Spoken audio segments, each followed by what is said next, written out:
Welcome to the East Delhi Gynae Forum CME on 13/7. तेरा साथ हम सबका साथ रहेगा. आज का दिन बहुत अच्छा है. I request Dr. Bandra ma'am to please welcome the August gathering. And the meanwhile, Good afternoon, everybody. Here we have all collected, and I really want to welcome all the luminaries.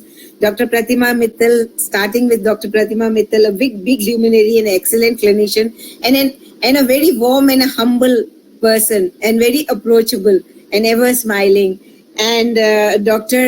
Malvika Sabharwal, she hasn't joined us yet. Ma'am has joined, but she'll be joining from the laptop. Uma has joined. Okay. Uma has joined. Okay. Dr. Uma also has not joined. She joined. She's joined. And Welcome, Dr. Uma Uma. Rai, our own, a very nice person with the ever smiling face, and a person who is willing to help you to any extent.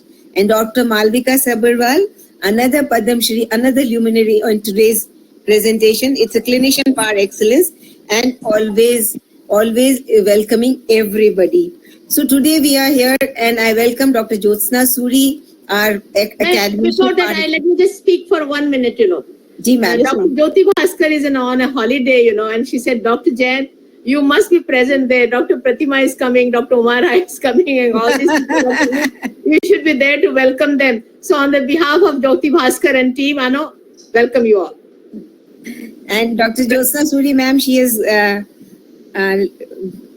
she's left. She'll be our. She's joined. She's our star speaker today, and Dr. Pratima has already endorsed that view. And yes, ma'am, Sharda Jain is academician. She is an academician par excellence. No, there are no two questions about it, and a wonderful orator. Everybody who's the expert today are the par excellent clinicians. Yes. Pratima, Dr. Uma Rai, and Dr. Everybody. Yeah, I know, ma'am. And so we'll be talking about the very special place we all have because the surgeries are increasing. So the post-operative care, and we have so many patients who are asking very general questions. When should we start on liquid, and when should we start on solids? What about our painkiller? What about our mobility? So enhanced recovery after surgery. This is a pathway which has been developed with the goal of maintaining normal physiology in the peri-operative period, and thus optimizing the patient outcome with increasing post-operative decreasing post-operative readmissions and decreasing post-operative complications. So let's hear from our guest speakers and excellent speakers, Dr. Jyotsna Suri, and she'll be welcomed by Dr. Meenakshi. She'll be presenting her CV. I'll be starting the academic session. First topic today is the post-operative care after cesarean section, and we have a star speaker today with us, Dr. Jyotsna Suri. We have esteemed chairpersons, Dr. Uma Rai, Dr. Pratima Mittal, and Dr. Deepshika Goyal. I welcome you all, ma'am. Dr. Uma Rai, as we know, she is a patron of Delhi Gynae Forum East. Ma'am is a excellent clinician. She's a retired professor from Lady Harding Medical College. She's our teacher of teachers.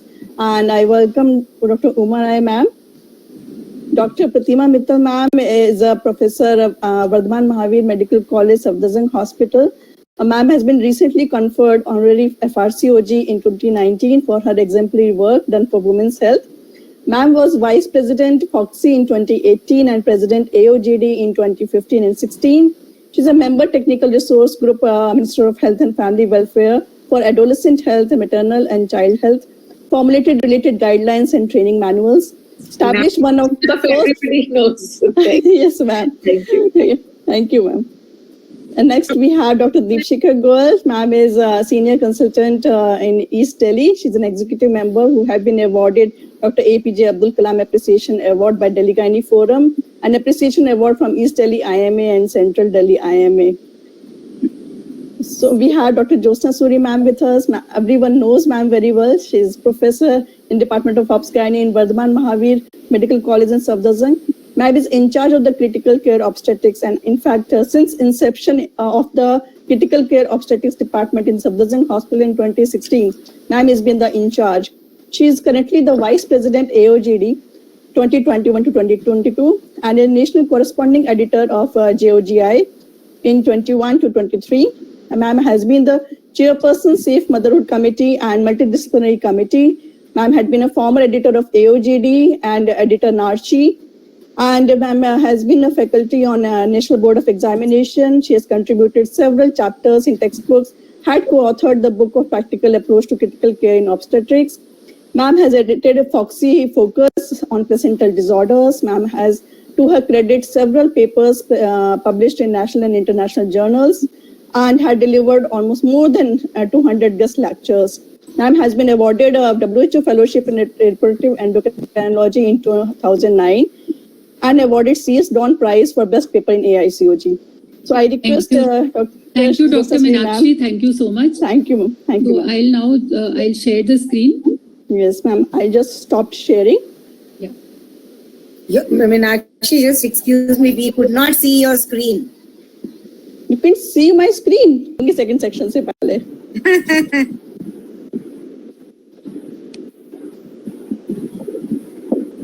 पर ज्योत्सना तुम दिखाई नहीं दे रही हो. हाँ वो आ रही थी अच्छा, मैम. अच्छा पता नहीं फिर कहीं कोने में होगी.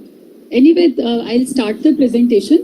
So I hope the screen is visible to everybody. Yes. Okay, thank you very much to East Delhi Gynae Forum, Dr. Sharda Jain ma'am. I don't have words to express my gratitude to you for all the love you have given me and all for everything. I really don't have words.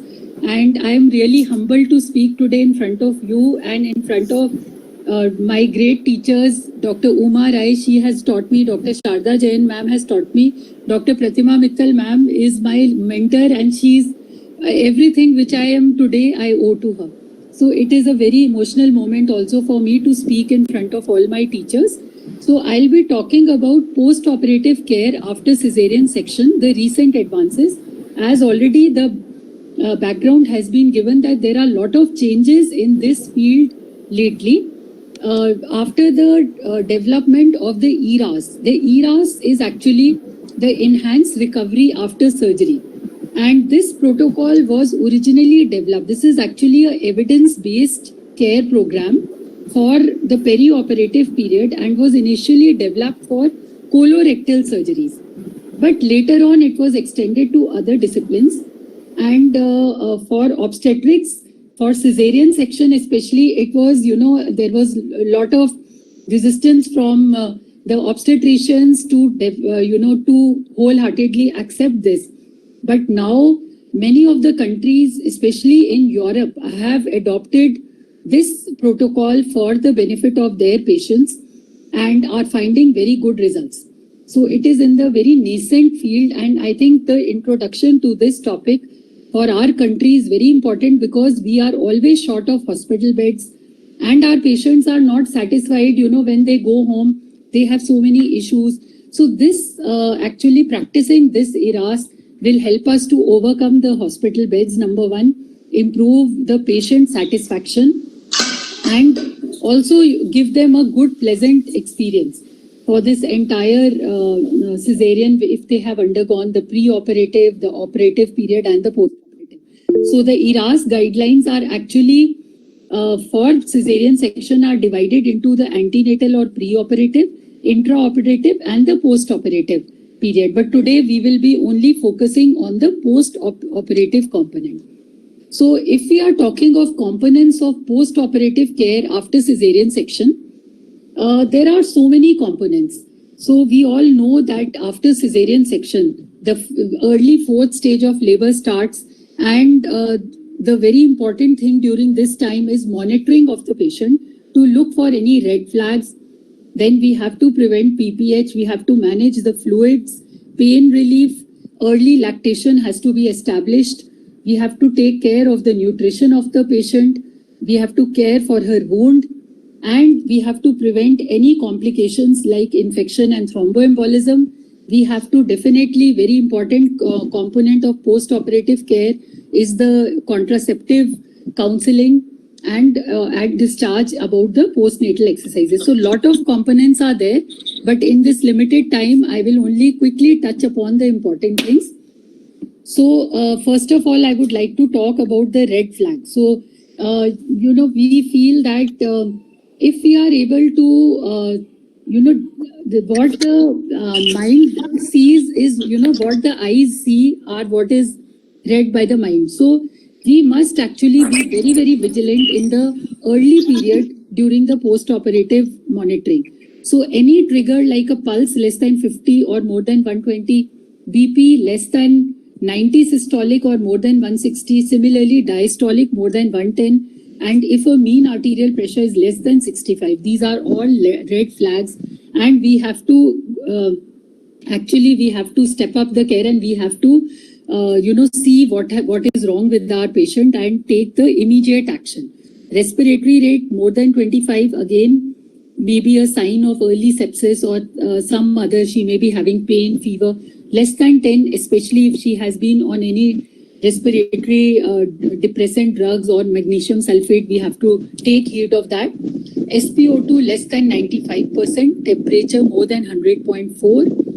And any patient who is not sedated but is having a Glasgow coma scale of less than 15, if her uterus is flabby, not palpable, there is passage of clots, and urine output is low, less than 30 ml per hour for 2 successive hours. So all these are red flags, and many, we have many scores, the mu scores and all have been developed to kind of, early detection of any patient who may become critically ill. So this is the just overview of what could, how we can catch any deterioration early. Now coming to the next component of the post-operative cesarean care is prevention of PPH. It is very, very important because cesarean sections are at a higher risk for developing PPH. We all know that. So every hospital normally has a protocol, and we all know that we are at the time of delivery of the baby, we are giving syntocin, we are giving oxytocin, as per WHO recommendation to prevent PPH.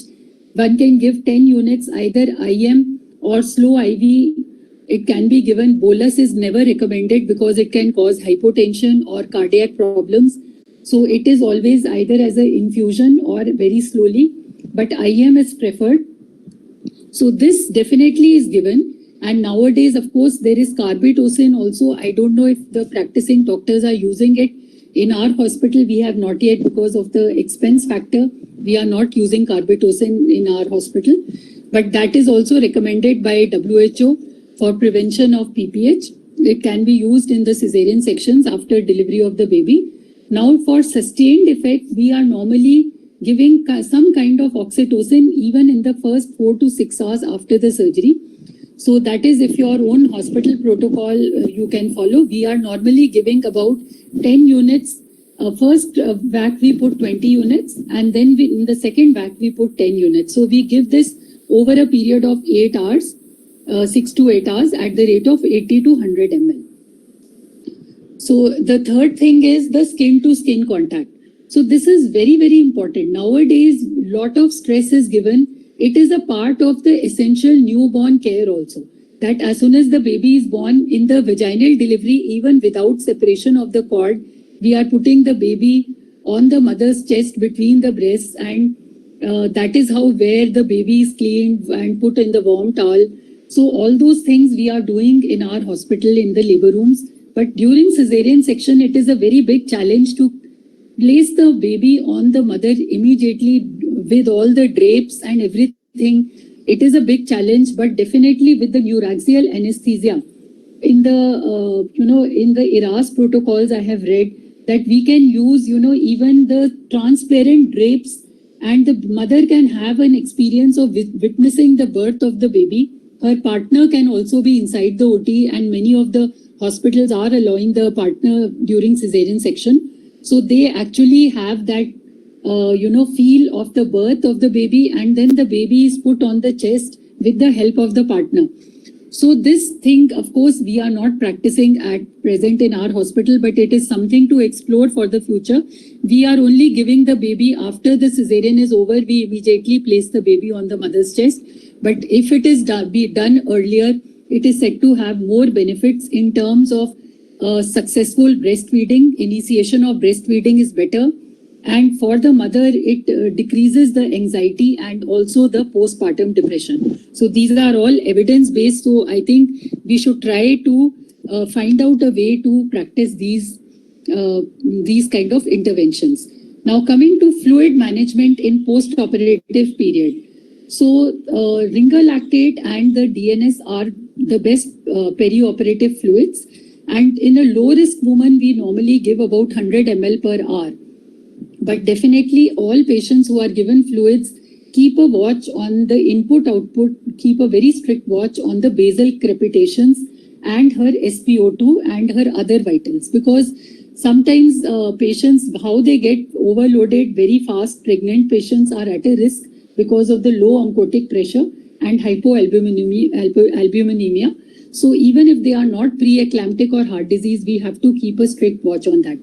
In the high-risk cases like the hypertensive diseases of pregnancy and heart disease, we do fluid restriction. We don't give more than 1 to maximum 1.5 ml per kg body weight per hour, and this should include all the fluids which they are including all antibiotics and other things. So if we are giving her metronidazole or we are giving her infusion of acetaminophen for pain relief, that also should be counted in this fluid, because we cannot give extra 500 or 1000 fluid and then we expect that our patient should not get fluid overloaded. So when the sister is calculating, all those should be taken into consideration. Avoid dextrose solutions, especially in pre-eclampsia, eclampsia.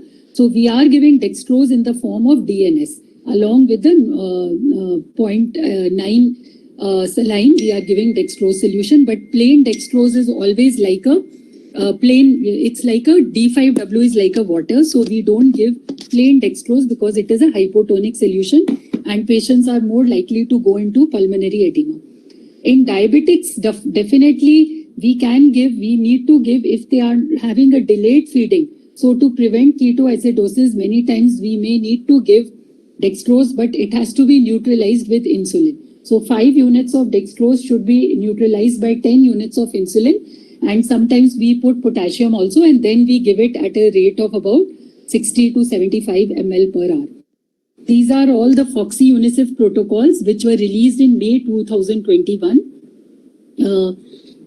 by our FOXY recently. Now coming to very, very important component, and that is the post-operative analgesia. So it is said that pain can actually hamper the patient's recovery, and it is actually interrelated. So if she has pain, she will not ambulate. If she will not ambulate, she is at a risk of thromboembolism, and she will not take orally, she will not accept orally, she will not be very happy to start the breastfeeding. So if we have to make our patient comfortable, we have to give her a good hospital experience. We have to really take care of the post-operative analgesia. So multimodal analgesia that include, so normally if we are giving neuraxial anesthesia, our anesthesiologists are putting morphine or sometimes fentanyl along with the local anesthetic, and this can actually take, it can give relief to our patient for up to say 10 hours, 12 hours, and even morphine can give relief up to say 18 to 19 hours. But after that initial period, the patient will start having pain. So we have to give her regular scheduled NSAIDs. Sometimes we are giving in the form of ibuprofen. Some people prefer acetaminophen. In our own hospital, we are giving the acetaminophen only. And this is actually, both of them can also be given. So they are said to have a synergistic action. So it can be either or both. And acetaminophen we give normally maximum, we should not cross 3 grams. So we can give about 500 to 650 milligrams 6 hourly. And the NSAIDs, it is the ibuprofen which is the preferred drug.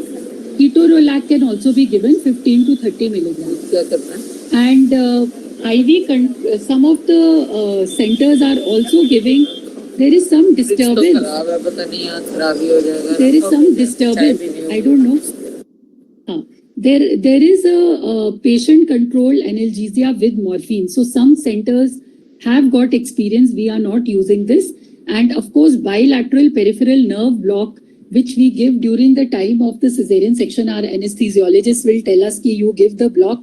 That we have been doing in some cases, and it does have good effect for at least 12 hours post-operatively.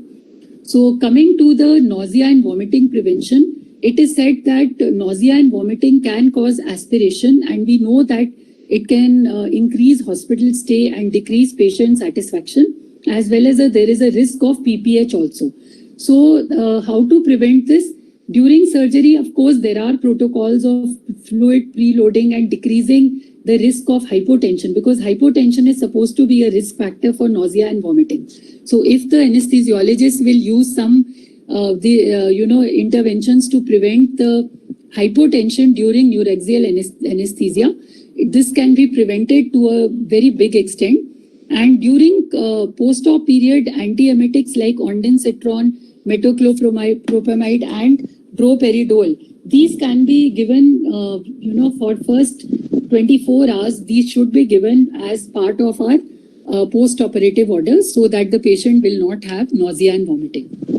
Antibiotics in cesarean section. So what are the antibiotics? Again, this is very issue of great debate, because every center will have their own protocol. So I am just going to tell what is the protocol for the ICMR and the Government of India. So they follow the cefazolin 2 gram is given this is given within 60 minutes of start of the cesarean. Previously, it used to be said that after the cord is cut, then only we should give the antibiotic, but that is not true anymore. It has been seen that we should give it at least, ideally between 15 to 30 minutes before the start of the procedure, but within 60 minutes is acceptable. So cefazolin 2 gram or cefuroxime 1.5 gram is the drug of choice. And this is also the favored protocol by Government of India. And we are also following this in our hospital. But we have to remember that if the surgery is long, say more than 3 hours, then a second dose has to be given, because the half-life is only up to 3 to 3.5 hours. So this is important about this. And if the patient is in labor or she has had PROM, then we should add azithromycin to this protocol, because azithromycin is very important here, because there is a risk of, these patients are at a greater risk of endometritis. And so azithromycin is advocated by ICMR and the Government of India. Now, after cesarean, whether we want to continue the antibiotics, it is a different protocol. Normally, 1 to 2 doses are recommended 12 hours apart. And if the patient is having chorioamnionitis or she is high risk for infection, then it has to be individualized according to the patient's characteristics. Coming to the nutritional care post-operative. So early feeding, that is within 30 minutes to within 8 hours after cesarean section, versus conventional feeding, that is after 18 hours. So this, was compared, and it was seen that early feeding improves maternal satisfaction. It improves the ambulation, decreases length of stay, decreases sepsis, and promotes breastfeeding.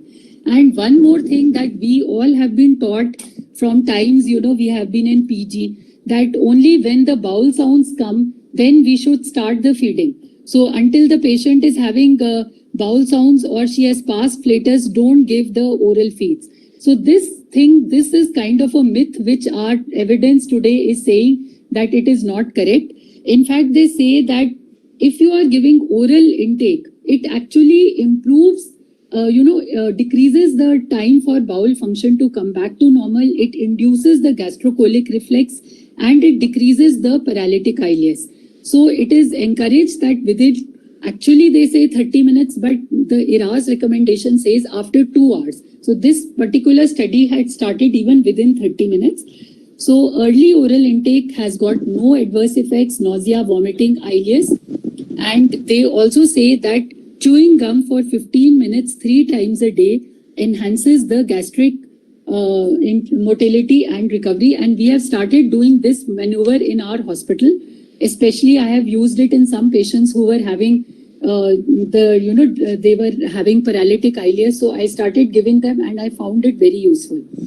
So a regular diet within 2 hours after cesarean is recommended.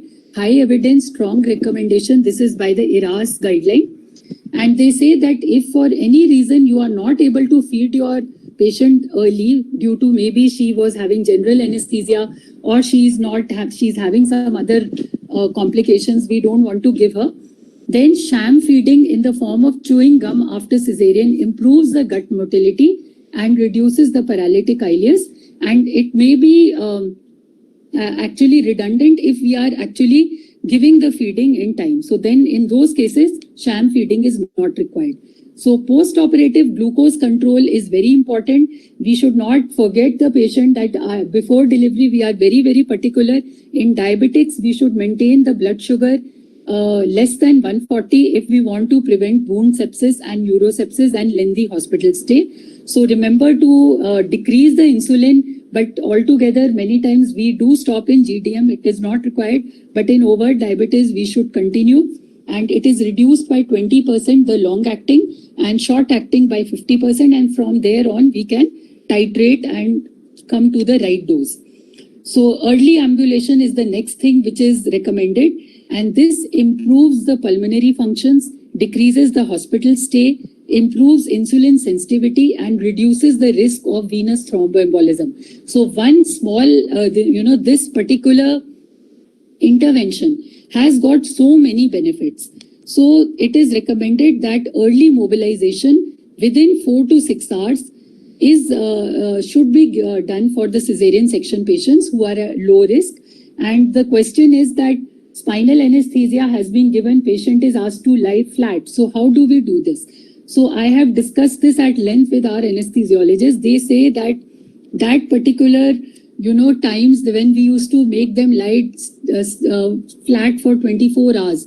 Now, lot of evidence is saying that that is not required. It is only if they have got a spinal headache, then we have to make them lie flat, and we encourage that they should be, not moving around at that time. But a low risk patient and anyone who doesn't have a spinal headache can be, of course, the anesthesiologist should see that the motor effect of the anesthesia has gone, because we don't want them to stand and stumble.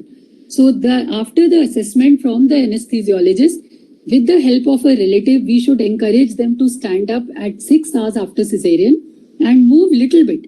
So gradually they will improve the time. So initially it will be very few minutes, then 5 to 10 minutes, 4 times a day is recommended by the IRAS guidelines. So coming to the urinary catheter. So again, if we are keeping it for 12 hours, 24 hours, it is actually not required. In fact, some studies are saying that even during cesarean section, if a catheter is put, it is actually increasing the perioperative morbidity, the urinary infections. And in fact, they say that there is no risk of bladder injury or any kind. It doesn't give any advantage. So make the patient pass urine and do. Of course, we are not doing that, but the IRAS guideline says that as soon as the cesarean is over, you can take out the catheter right there in the OT. So we in our hospital, we are taking it out, say about 6 to 8 hours, maximum within 12 hours, we are taking out the catheter.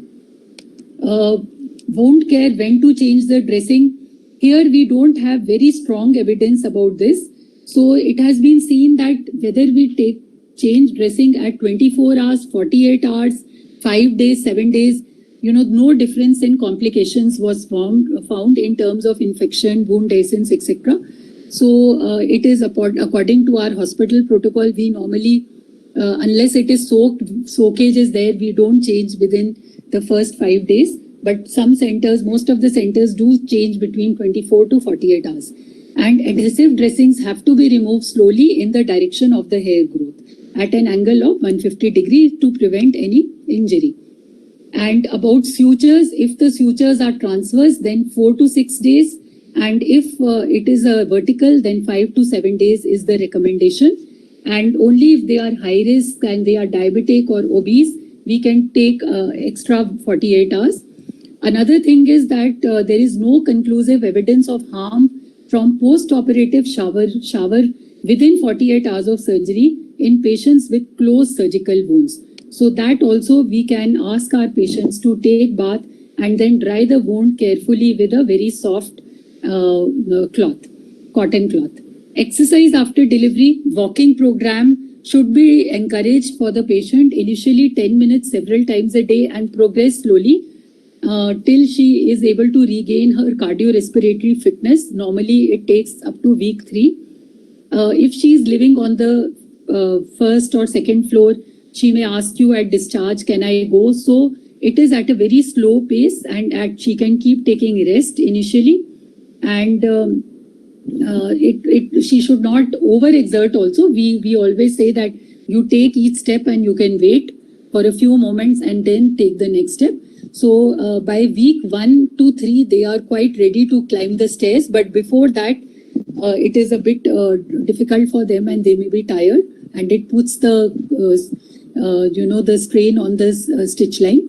So we don't encourage them before week 1 to climb the stairs. Lifting, ACOG recommends temporary abstinence from lifting objects heavier than the newborn. And this is again, they say for at least 3 weeks. At that time, they feel that it does put, concern is about the stitch line and the strength the wound has to, the wound has to heal with a good strength. So that is the concern. Then Kegel's pelvic floor exercises several times per day can reduce postpartum urinary and anal incontinence. And as soon as the patient is able to contract the pelvic floor without pain, we can encourage her to start doing it. And of course, we can also ask her to do the strength and tone building after 3 to 6 weeks. So that is how the exercise schedule has to go.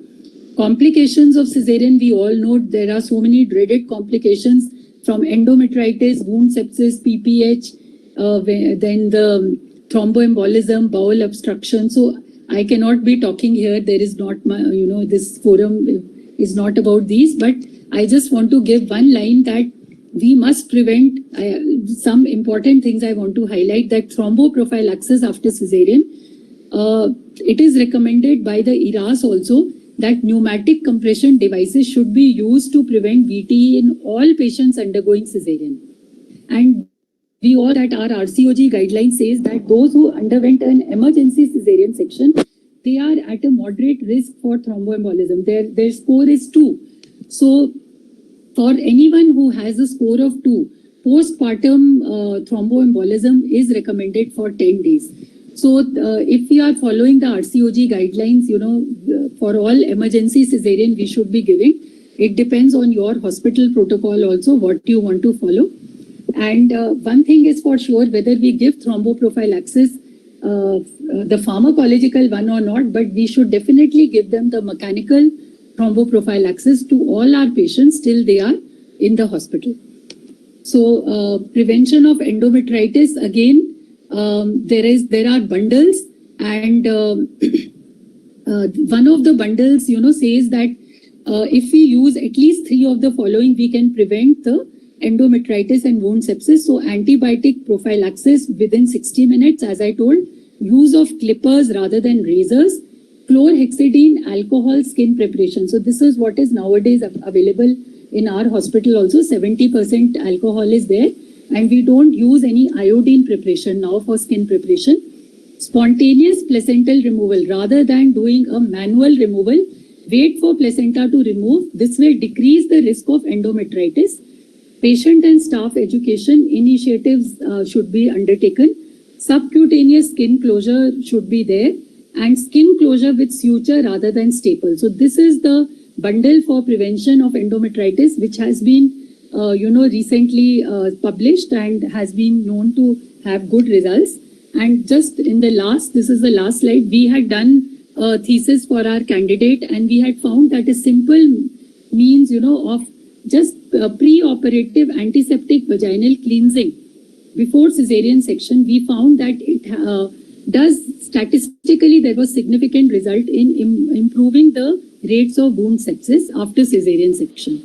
So to summarize, I would like to say post-operative period after cesarean section has a potential to have life-threatening complications and should not be neglected. The ERAS protocol has got lot of evidence-based guidelines to decrease the operative morbidity, and ERAS guidelines for perioperative care have got 3 components. The benefits of following these are decreased hospital stay, lower morbidity, higher patient satisfaction, and reduction of cost for the healthcare. So that is, I think, in the end, I put this because I feel that all is well that ends well. So this difficult journey of 9 months for our patient, I think they carry home, this period, if they have had a cesarean, the memories they carry are of that part. So it is often said that all is well that ends well. So I think if we give them a good post-operative experience, we will satisfy them and they will go home happily. So that is all I want to say. Thank you very much. Good. Very nice presentation. Fantastic. Thank you, ma'am. Thank you, ma'am. Thank you so much. I invite the chairpersons to say a few words. Before also, and we are following many of these protocols in the hospital now. Almost 80% are being followed. But I must say that Jyotsna, it's an excellent presentation, and you have complete disturbance is there.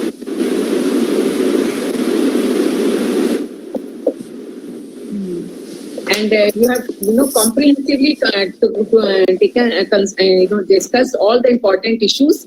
And this ERAS protocol, everybody should know, and we should put all the components in the OT itself so that we don't forget anything. I think the most important thing is the uniformity in practicing the protocol in every center.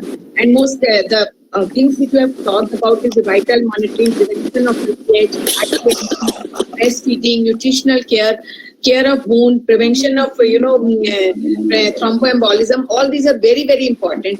But one or two things which I want to highlight is that challenge of starting IKMC, which is very, very important. And I have seen, I went to Vietnam and I saw a hospital where immediately there was a routine, every patient of cesarean case, the baby was put on the mother's chest immediately after the getting the cord. So I think we have to start this, if it is not being followed in your institution, everybody should start this immediate kangaroo mother care. And as far as thromboembolism prevention, of course, early ambulation is very, very important. But I have seen that the mechanical, even stocking, they are really, really helpful. And routinely in many of the Western countries, we have seen that routinely for all the emergency cesarean centers, they are giving stocking. So I think that has to be also taken into consideration. And prevention of leakage, Jyotsna has talked about, and recently now they are saying that even tranexamic acid can be given. I think that also we should be taking consideration. And most important is about the breastfeeding. I have seen that cesarean, it's very difficult to initiate breastfeeding in cesarean section cases. So it is very important that we counsel them before the surgery, and even after the surgery, counselor is there if the patient is finding it very difficult, if there are challenges with the breastfeeding. And we must see that within at least breastfeeding is started on the OT table itself, or at least in the recovery room. It should be started in the recovery room. So that is to be, just the highlighting points. I think the Jyotsna has covered everything beautifully. Congratulations, dear. Thank you, ma'am. Thank you so much for the feedback. I think IKMC is really something very, very important, which I think it is not very difficult also. I think everyone can follow it in their institutes. Is my screen still visible? I think I'm getting messages. My screen is not visible now, no? No. Your screen. I think it was a beautiful presentation, and very rightly said that the baby mother should see the baby and hug the baby, which is a very, very important thing because it prevents maternal psychological, post-operative psychological problems, and it does enhance the recovery of the patient. And of course, ambulation is a very important thing which one should do it. And patients who are high risk for thrombosis, they need to be given medication. That's, of course, in spite of taking all precautions, giving mechanical units and all those things. And even if you find patient is obese or she is having diabetes, hypertension, all those things. So they need to be given medical somewhat. Dr. Uma, we want to see you. You are. Put all your videos. Hello. Okay. Hello. Hi. Nice. Thank you. Lovely seeing everyone, you know. Yeah. Now I'm not going anywhere. So maybe Dr. that's another Deepshika, thing. Dr. Deepshika. You are muted. Unmute. Unmute yourself, ma'am. It was excellent presentation, Dr. Jyotsna, and it was in the form of small slides. It was such a lengthy topic and covered like take-home points, all you have given. I think red flag, what you have given, red flag, we should all put in our nursing home, in labor room and OT, so that staff also repeatedly see it and follow. And the most important, what we learned throughout our 30 years of practice and when we were doing PGs, like from Dr. Sharda Jain ma'am, like she did my cesarean 28 years ago. Everybody wanted, our boss wanted, when she came on the rounds in the evening, patient should not complain of anything. Patient should be comfortable without pain and no complaint should be there. That was expected out of that resident. That what Dr. Jyotsna has told about the analgesics, like patient is happy, all is well, that ends well. And one thing I wanted to ask ma'am, whether you are following that 6 hours feeding, you are telling that Yes. after 6 No, hours. now, Dr. Deepshika ma'am, actually, we are following some components. Now we are trying to, at least sham feeding we have started. Chewing gum we are giving to many patients. And we are giving projects to our residents now to see how it works out in our place. 6 hour feeding we have not yet started. Oral, very clear sips sometimes we are giving Yeah, to yeah. various That we also follow. Clear fluids we give. But yes, Yeah. the full diet we are not giving, which is recommended by the. And about ambulation you told, because Ambulation. we are always afraid about sitting the patient after Yes. spinal, Yes. because they are using small needles now, 24, 25. Yes. Still So the headache will appear after 3 days or something. No, but You don't know about that. Yes, that is that was our concern. So I discussed this at length, and since they are evidence-based guidelines, I think we should actually try doing it. Nowadays, we are not making our patients lie flat anymore. Our routine cases. Because are in not- USA also they are doing, because I visited one hospital, one black lady, she was very hefty lady, and she had PPH the previous day. The cesarean was done for APH in the evening, and the morning we went for the rounds and she was sitting and He eating was eggs. sitting. Yes, that is what I was we are. surprised. That is true. We are. But also you know, doing all surprised. this. We are. Can making I just them- say something? Yeah. Dr. Jyotsna, if you have a patient with a spinal headache on day 2 or day 3, that is, then you have to hold on to the patient, give her IV fluids and all that. That is something which really affects the patient's mind. So even if over the so many years, we've tried using very 24, 26 gauge needles for spinal anesthesia, but as a person, I'm still very apprehensive of spinal Yeah, headache. that is why I was So asking. I think we must share this, whatever you people do, because in private, really it affects a lot. Yes. And No, that patients is- are so unhappy. No, I think that. But that it's very, point very is- rare. Very, very rare with the No. small needle. Let me tell you, not being as an anesthetic Yeah. mother, but I'll tell you, spinal headache is very, very rare. It's very rare. नहीं हो जाता है But No, ma'am, it is very अगर होता है annoying. तो बहुत मुश्किल Dr. होता है. Malvika is rightly saying that when it happens, it is very bad. जिसको होती है It's okay, but it's जिसको okay. होती है उसको पता And है. even if you tell कि दो glass Patient. पानी आप 15 मिनट में पियो, here she is totally, with the baby very happy. Yes. वो 24 घंटे के बाद जब हो गया, वो 48 घंटे में हो गया headache, that is very irritating to the, Troublesome. they can't believe it. Yes. And you have very Malvika, we are not seeing many time to settle down. hardly anything. Very, very rare. Very It's rare. rare only, ma'am. We have so many cesareans in our place. We are having Very 30 cesareans per day nowadays. Yeah. Oh, We are seeing a very Very rare. Very rare. very now rare. with the It's only technique. one patient. The in technique maybe- is so advanced Yes. with the anesthesia It is quite that good. you just think about it as an Yeah. And almost our disappeared anesthesiologists are completely. now they are Dr. only Jyotsna, encouraging us to follow. Private practice के patients entirely different होते हैं. They are very sensitive. They are very chewy moody type of patients. नहीं Very They cannot tolerate a single No, this is a very important topic because I love to ambulate the patients, definitely. And take But, the catheter out and they have to go to the, for urination, etc.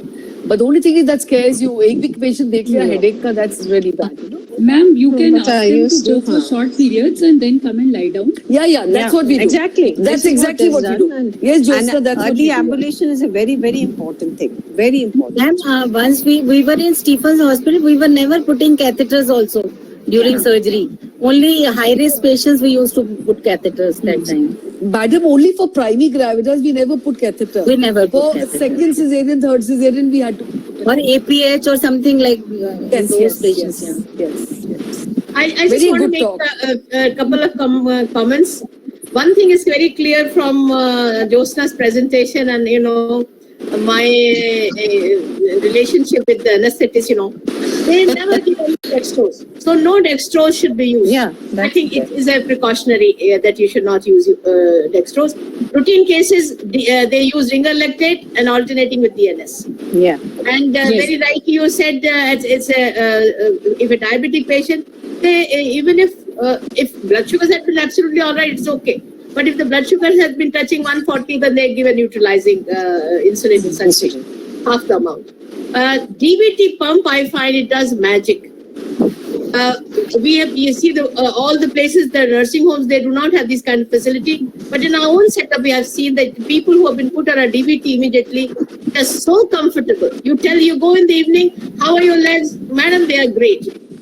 One thing I wish to tell you here is that, one of the case came in Medical Council of India, and that doctor was, DMC had put it off for 3 months.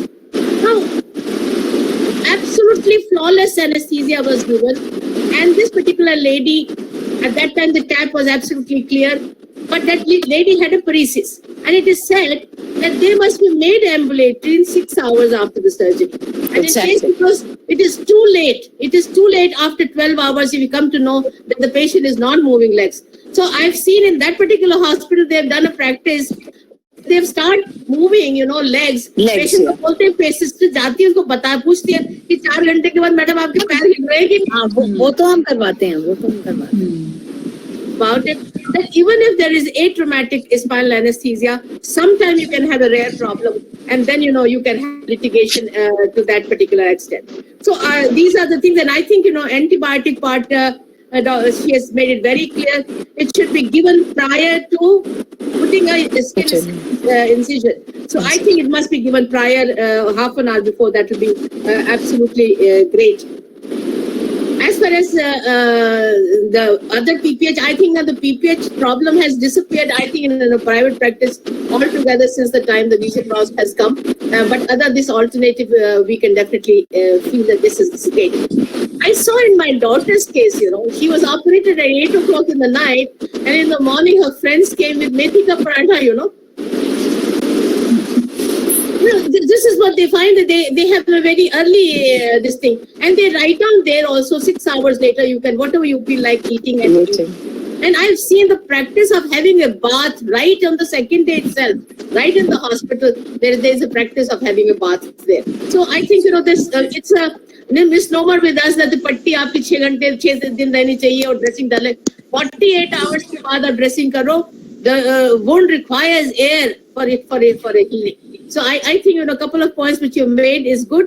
I have not read this particular presentation of Iraz, but I will love to read this. It is wonderful. Thank I you, would ma'am. like Dr. Jyotsna to share the link so at least everybody can go Yes, through it. ma'am. I will put it definitely. The articles which are there, I will share them. Good.